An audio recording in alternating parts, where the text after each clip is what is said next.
आज का सत्संग का मुख्य विषय है धर्म। आज के सत्संग का मुख्य विषय है धर्म। धर्म कितने प्रकार का होता है इसके बारे में हम जानें। धर्म प्यारे दो प्रकार का होता है। एक जीव धर्म होता है, एक ईश्वर धर्म होता है। सबसे पहले हम जीव धर्म को जानें कि जीव धर्म क्या है। जीव धर्म होता है, उसकी क्या पहचान होती है। जब मैंने गुरुदेव भगवान से पूछा तो उन्होंने बताया कि जीव धर्म किसे कहते हैं। जीव कहते हैं भूले हुए को, जिसको ये मालूम नहीं होता है कि मैं क्या हूँ, भूला हुआ होता है, अर्थात उसे जीव कहते हैं। उसका भूले हुए का धर्म क्या होता है कि एक तो उसके अंदर बहुत कम शक्ति होती है, इसलिए उसे कहते हैं अल्प शक्ति। अल्प शक्ति। दूसरी अल्पज्ञता। अल्पज्ञता किसे कहते हैं? अल्प माने थोड़ा, थोड़ा सा ज्ञाता माने ज्ञान। अल्पज्ञता, थोड़ा सा ज्ञान उसे प्राप्त होता है, थोड़ी सी शक्ति उसके अंदर होती है। परिच्छिन्नता और भिन्नता, उसके अंदर भेदभाव की, दूसरों के प्रति खिन्न रहने की बुद्धि होती है। पराधीनता। पराधीनता माने दूसरे के अधीन, वह दूसरे के अधीन रहता है। और असमर्थता, यानी कि किसी कार्य करने में वह असमर्थ महसूस करता है, अर्थात अपनी असमर्थता प्रकट करता है कि मैं यह कार्य नहीं कर पाऊंगा।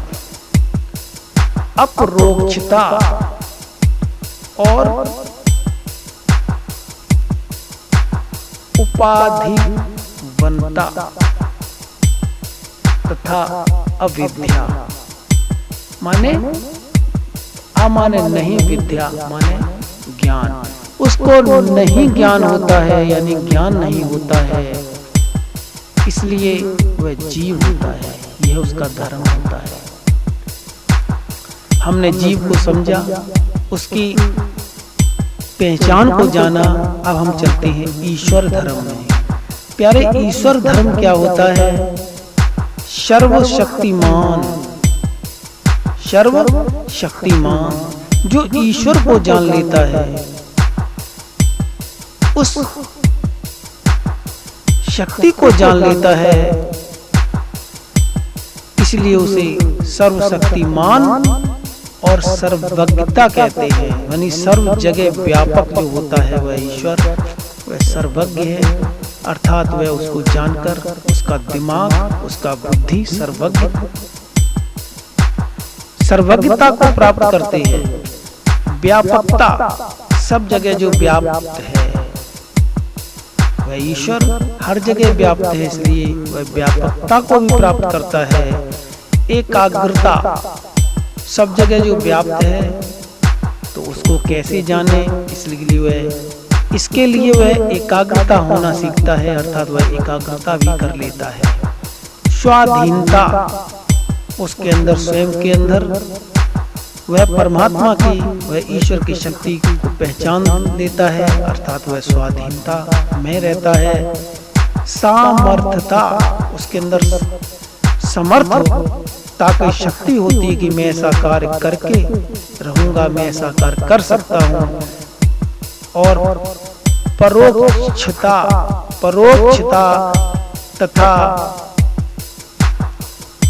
मापिकता, ऐसे शक्तियां उस जीव से जो ईश्वर धर्म में पहुंच जाता है, उसको ये चीजें मिल जाती हैं।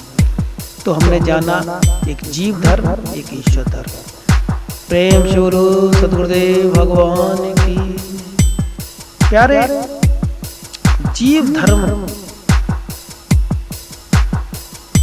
इसको ऐसे जान लें कि जीवात्मा और आत्मा, अंतःकरण जीवात्मा का मतलब क्या है? अंतःकरण, मन बुद्धि चित्त अहम के क्षेत्र को आत्मा मानने से, यानी मन बुद्धि चित्त अहम को मिलाकर बनता है अंतःकरण। इसके क्षेत्र को आत्मा मानने से सुखी दुखी होना, यह जीवात्मा का धर्म होता है या वह जीवात्मा कहलाता है। क्या इसका मतलब है कि जो व्यक्ति हमारे मन बुद्धि को ही आत्मा मान ले, चित्त अहम को मान ले आत्मा, और इन के क्षेत्रों को भी वह आत्मा मानकर उसमें सुखी और दुखी होने लगे, तो वह जीव तो है। जीव कहते हैं भूले हुए को। लेकिन जो वास्तव में सद्गुरु महाराज की कृपा से आत्मा का ज्ञान प्राप्त कर लेता है, उसे क्या कहते हैं? यानी आत्मा, आत्मा माने ज्ञानमय वह जीव। आत्मा जब प्राप्त कर लेता है, आत्मा का ज्ञान उसे प्राप्त हो जाता है, तो वह ज्ञानमय हो जाता है। विज्ञानमयता, वह विज्ञान परमपिता परमात्मा के विज्ञान को जान लेता है। शांतिमय, वह शांति में रहना सीख लेता है। परमानंद स्वरूप, जो सदा अमर है, वह उस स्वरूप को जान लेता है जो परमानंद है, जो सदा अमर है। वह उसको पाना ही आत्मा को प्राप्त करना होता है प्यारे। यानी कि जिसने अपने उस परमानंद स्वरूप को पा लिया जो सदा अमर है, माने उसने आत्मा को पा लिया, माने उसे ज्ञान हो गया, वह जीव आत्मा से हटकर आत्मा में आ जाता है। इसलिए हम जीव आत्मा है, और आत्मा कैसे हो, आत्मा का ज्ञान कैसे प्राप्त करें, इसके लिए मैं सद्गुरु महाराज के चरणों में समर्पण होना चाहिए। प्यारे, परमार्थ क्या होता है इसके बारे में जाने हम। परमार्थ क्या है? सेवा ही भाव की जननी है। हम जीव आत्मा से आत्मा कैसे हो पाते हैं, या जीव धर्म से ईश्वर उस परमेश्वर धर्म के अंदर कैसे आते हैं? जब मेरे अंदर परमार्थ करने की इच्छा जागृत होती है, अर्थात हम सेवा करते हैं, तो सेवा ही भाव की जननी है। जब हम सेवा किसी की करते हैं तो मेरे अंदर भाव उत्पन्न हो जाता है। जब हम सेवा करते हैं तो भाव उत्पन्न हो जाता है, और भाव ही भक्ति का आधार होता है। भाव ही भक्ति का आधार होता है, माने भाव से हम भक्ति को प्राप्त कर सकते हैं। भक्ति माने मिलना, और भाव माने इच्छा। में परमात्मा के मिलने की जब इच्छा करते हैं तो परमार्थ भाव उत्पन्न हो जाता है, परमार्थता उत्पन्न हो जाती है, जो कि सेवा से प्राप्त होती है। अर्थात सेवा ही भाव की जननी है, भाव ही भक्ति की आधारशिला है, और भक्ति ही योग विज्ञान एवं परमानंद की आधारशिला है। भक्ति ही ज्ञान विज्ञान योग परमानंद की आधारशिला है। तो हम परमार्थ का भाव हृदय में बनाकर उस परमानंद की प्राप्ति कर सकते हैं। उस आत्मा उस परमात्मा की प्राप्ति कर सकते हैं, जिन्हें गुरु महाराज ने बड़ी सहजता से, बड़े आसानी से और बड़े सरल भाषा में हमें बताया। क्या कि जीवात्मा, आत्मा, परमात्मा, जीव धर्म, ईश्वर धर्म और परमेश्वर धर्म परमार्थ सेवा से प्राप्त होता है। अर्थात हम जीवात्मा से आत्मा और आत्मा से परमात्मा में हो जाते हैं।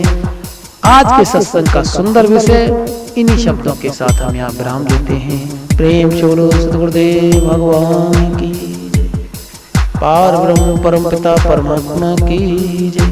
परमात्मा की संपूर्ण सृष्टि की जय।